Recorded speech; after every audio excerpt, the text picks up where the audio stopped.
আসামিদের রিমান্ডে প্রাপ্ত আসামিদেরকে ব্যাপক জিজ্ঞাসাবাদ সহ আমাদের তথ্য প্রযুক্তির সহায়তা সহ আমরা সন্দিগ্ধ আসামি তার পিতাকে থানায় জিজ্ঞাসাবাদ করলে সে ঘটনার বিস্তারিত বর্ণনা করে।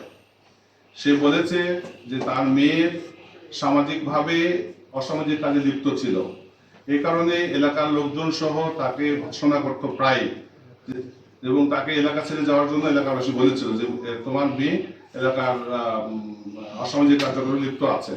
তখন সে সিদ্ধান্ত নেয় যে এই মেয়ের জন্য আমার মান সম্মান নষ্ট হচ্ছে, তাকে দুনিয়া থেকে সরিয়ে দিতে পারলে তারা বেঁচে যাবে। এবং তারই ধারাবাহিকতায় তারা 25 তারিখে রাত 8:30টার দিকে মেয়েকে নিয়ে জনৈক সুমনের বাসায় দিয়ে আসার জন্য রওনা করে, এবং বাসা থেকে রওনা হওয়ার 10-15 মিনিট পরে একটা সরিষা খেতে সে যাচ্ছিল, যাওয়ার পথে মেয়েটার সামনে ছিল এবং এই আশরাফ তার পিছনে ছিল। থাকা অবস্থায় সে ওড়না দিয়ে মেয়েকে পিছন থেকে ফাঁস দিয়ে মেরে ফেলে এবং মৃত্যু নিশ্চিত হওয়ার পরে তার সে অন্যের একটা অংশ দিয়ে তার হাত পিছনে বেঁধে সে চলে আসে।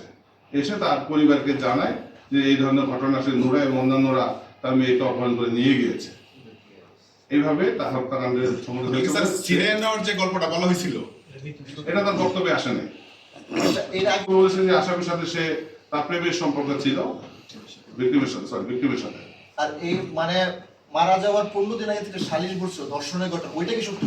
হ্যাঁ, ওইটা সত্য, এবং যারা ধর্ষণ করেছে তারা স্বীকারও করেছে। তার মানে স্যার পুরো হত্যাকাণ্ডের পুরো ঘটনায় বাবা একাই জড়িত, এবং হ্যাঁ, শুধু হত্যাকাণ্ডটা বাবা একাই ঘটেছে বলে সে আদালতে জানিয়েছে। যে দায়ী দেওয়া হয়েছে বাকি 8 জন যাদেরকে অ্যারেস্ট করা হয়েছে বা নুরা সহ অন্যান্যরা তার হত্যাকাণ্ডের সাথে জড়িত না। তার বক্তব্যে তার আদালতে স্বীকার করে জবানবন্দিতে আসে। তারা কি দর্শন মামলা আসামি হিসেবে থাকবে এখন? হ্যাঁ, যার যে দায়িত্ব আছে সেটা সে দায়িত্ব তাদের করতে হবে।